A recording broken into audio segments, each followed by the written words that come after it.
our dreams, that girl and I... We're switching places? ああこのまま僕たちの声が Your name. There are very few Japanese animated features that have made a cultural impact as big as Your Name, let alone one that was not from Studio Ghibli. Back during its initial release in 2016, it was the biggest movie in Japan, and its popularity gradually reached across the globe. So much so that it not only turned Makoto Shinkai into the next big Japanese animation filmmaker, but it was also able to claim the title of the highest-grossing anime movie of all time, surpassing Hayao Miyazaki's Spirited Away, which held that title for 15 years. And as I was watching Your Name become the new anime phenomenon and seeing what the hype was all about during that period, there was a little question that came to my mind about this groundbreaking feature. That's it? This is the movie that everyone got crazy over? Don't get me wrong, I didn't hate the film when I first saw it, and I knew that there was going to be a time that a movie would come along to surpass Spirited Away's box office achievement. Not to mention that the Studio Ghibli movie would return to being one step ahead of Your Name. But still, I was perplexed that this picture was able to gather all that hype and attention to the point of dethroning one of the greatest animated films of all time. And because of its popularity status, I felt that this movie was, dare I say, overrated.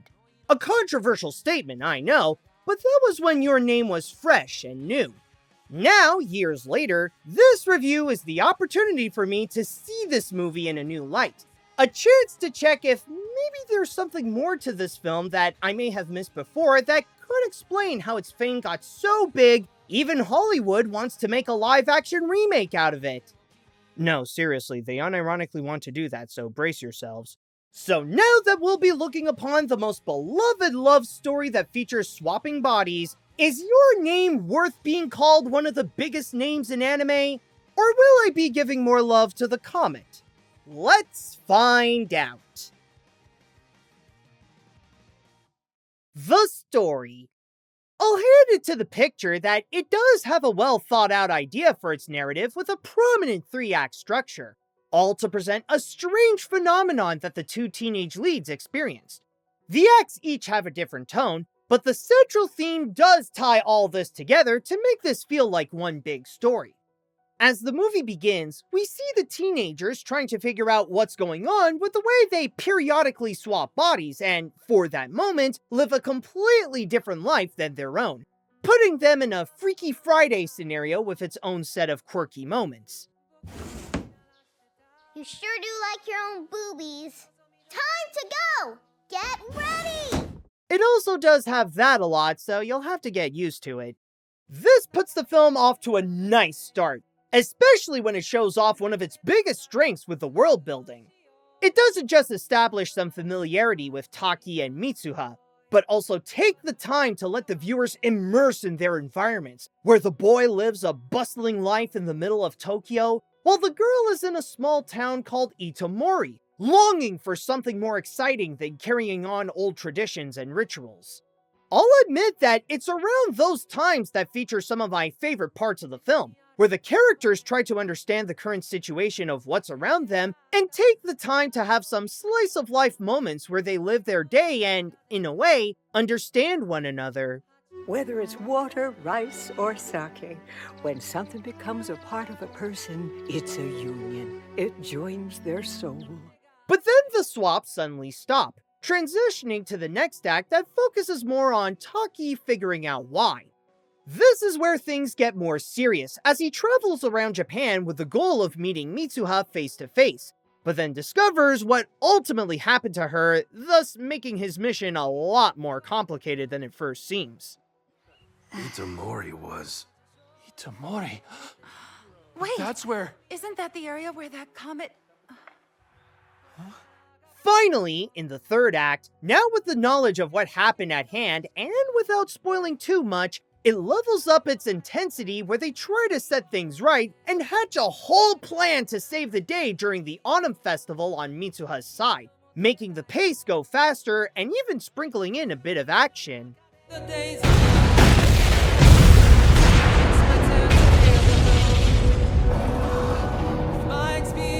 In a way, the movie does have all the materials needed to tell a great story, especially when it can have its moments where it can be immersive and play well with the emotions. But while it does so many things right, I do find there is one flaw that holds it back from making this work perfectly. The Achilles heel of your name, so to speak. And that problem for me is the relationship between Taki and Mitsuha. I know this will be something that not everyone will agree, but I think the film's romance is a little too cheesy, following the same path of the typical boy meets girl trope, and gradually making the tone feel more ridiculous. As the movie progresses, the passion for Taki and Mitsuha to meet each other becomes stronger, and that is where the romance goes a bit over the top, yet takes itself too seriously, as if it morphs into something that you'd expect from either Hallmark or Disney Channel. Not to mention how it becomes more forceful in explaining to the audience the meaning of its own title. Seriously, you can make a drinking game for every time the movie says your name. What's your name? Your name is Mitsuha. Your name is... What's your name? Your name is Taki! What's your name? I won't know your name. Can I ask you your name? And on top of that, its own concept of the body swapping becomes more convoluted, where it leaves more questions than answers about the phenomenon that the two experience, and it's almost like it's making up the rules along the way just to make it harder for the boy and the girl to ultimately get together.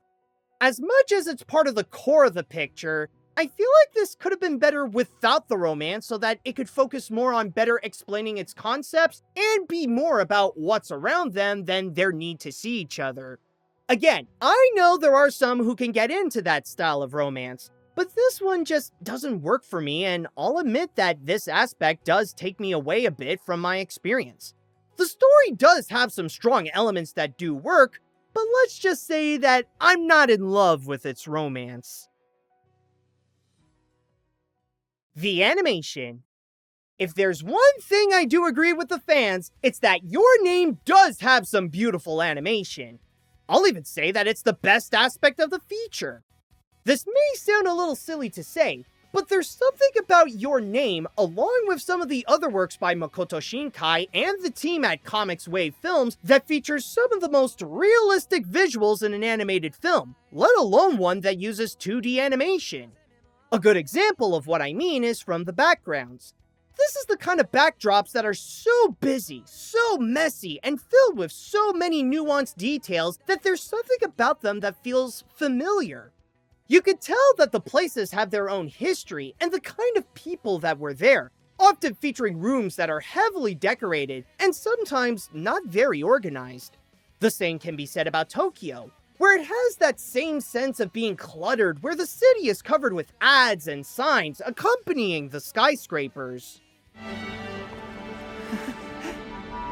I'm in Tokyo. But it's not just from the man-made structures that you could find this.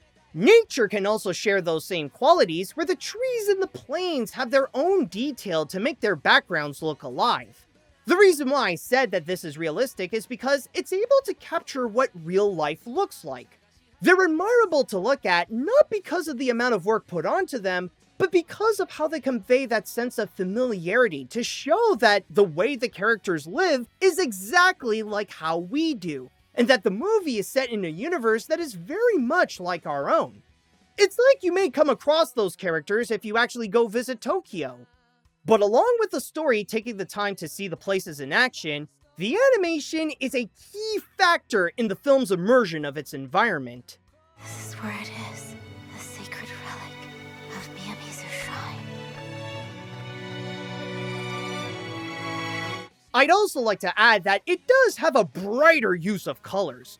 There's something about the movie's color palette that not only uses a bold and wide variety to fill the screen and shape its world, but they are also generally lighter that makes the film more appealing to watch and give out that sense of positive comfort that places like Tokyo and Itomori, along with most of the people there, seem welcoming. That and the use of lighting not only enhances the backgrounds and give the characters depth, but also provide the illusion that this is being filmed with a camera with subtle glares appearing on screen. And speaking of those people, The character animation is also great, where it sticks to that element of realism, but still show how they are full of life. What works so well with them is how the animators really show off their acting through the characters, playing with their personalities and show off their emotions in the extreme situations they find themselves in. This worked especially well between Taki and Mitsuha, where you could tell who's on whose body just by watching their behavior alone. You're really good, Taki. It's way cuter now. By the way, I wanted to thank you for all your help with that customer earlier. On top of that, there are also some scenes where the movements suddenly get a major boost and be surprisingly smooth for a Japanese production like this. I remember being a bit mesmerized by the traditional dance by Mitsuha and her younger sister, not because of the dance itself, but by the flow of their moves being swifter than most of the film.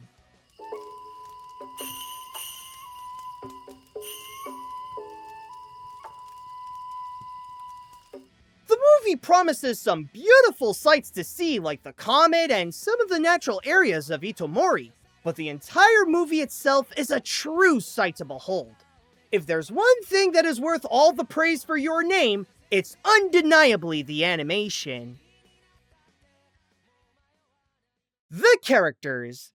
The movie does know how to use its characters well, especially to highlight the roles they play in the life of both Taki and Mitsuha.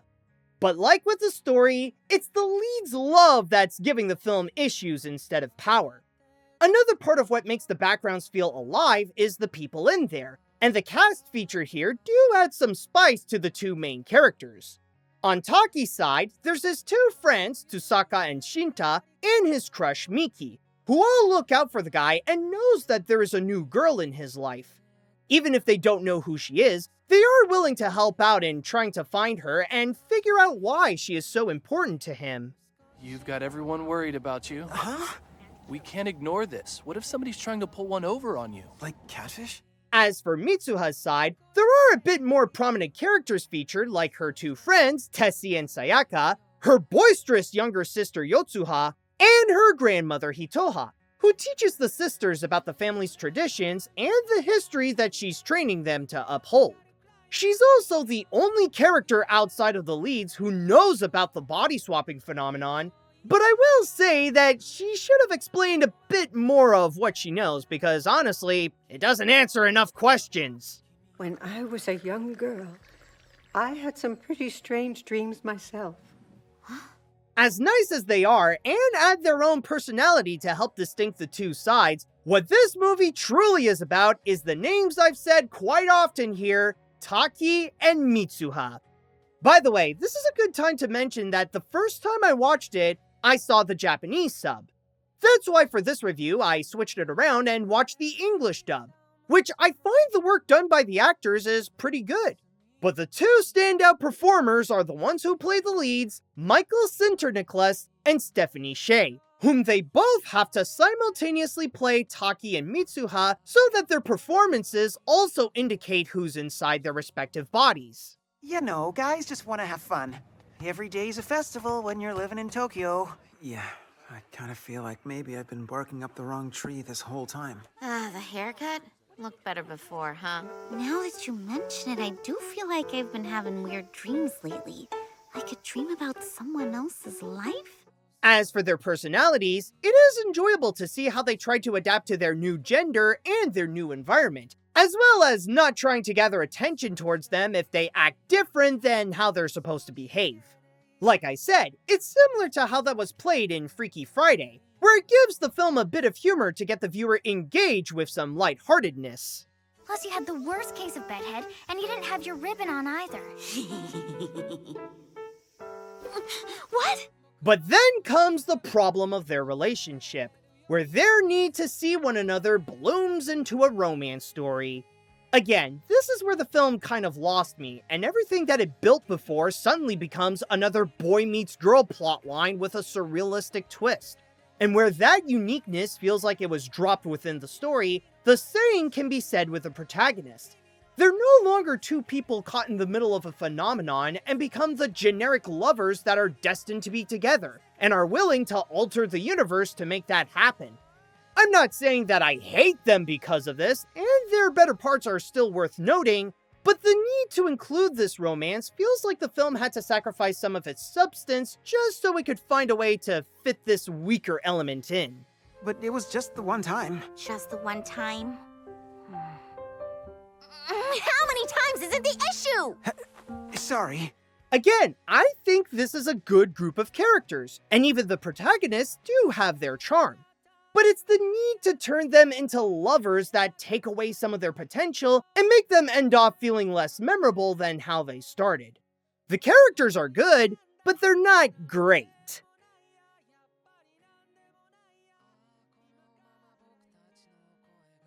Let me clarify this now. I do think Your Name is a good movie. It has beautiful animation, a solid story structure, an interesting concept, awesome voice acting, and a likable cast of characters. But there is still the big question of this review to answer. Do I think Your Name is overrated? Honestly, kind of. I think the whole romance angle spoils the picture and loses some of its potential to become something amazing and ends up being just good.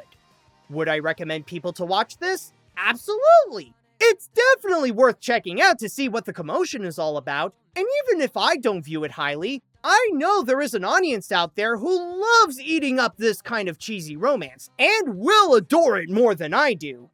However, I'm also going to recommend to not go in expecting a masterpiece. If you buy into all that hype, there is a chance that you'll be a bit let down.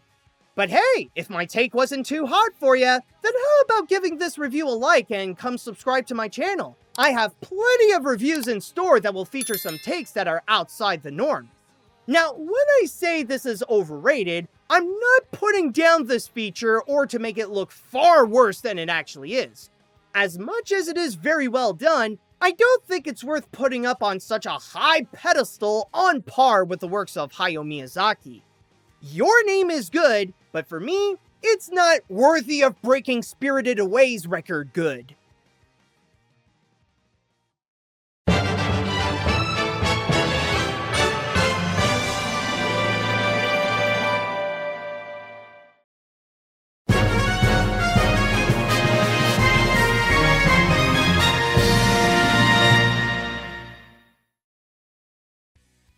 Hey guys, this is Animad, and I know, I said a pretty hot take with this review, but keep in mind that this is me we are talking about, and apparently hot takes just come out naturally for me.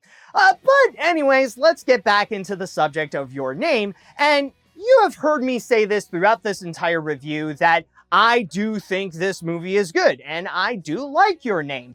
In fact, you saw I just gave it an 8 out of 10, and that's a pretty solid score. It's just that you would not see me be a part of the group that thinks that this is a full-on masterpiece.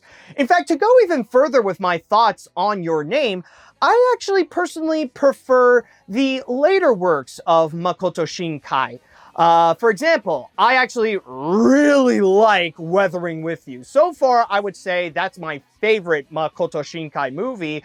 And I also really like Suzume as well, where I would put that in the middle, where I don't like it as much as Weathering With You, but I do prefer it over Your Name. And if you have seen Suzume, yes, I'm pretty much saying that I do think that the romance between a girl and a chair is better than Your Name. But yeah, overall, this is pretty much to say that, yes, I do think Your Name is good. I do like the movie, but I don't think that this is considered one of the greatest things to ever come out of Japan in terms of animation.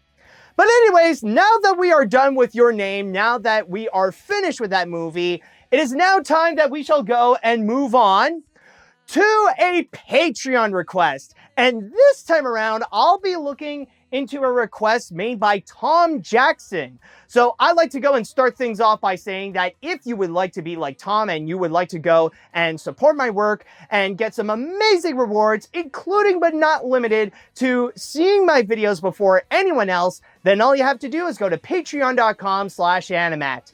But at the same time, if you would like to suggest an animated film you would like me to review and that I would put onto the animation hat, then all you have to do is write me an email at animetsreviews@gmail.com. So with that said, what is it that Tom asked me to go and review? Well, this time around, we gotta go into a long travel. We are gonna go and jump from Japan all the way down to the US. Where specifically? Well, who knows, because it looks like it's gonna be all around the US. So for the next review, we are gonna be doing America. Doing like sex. What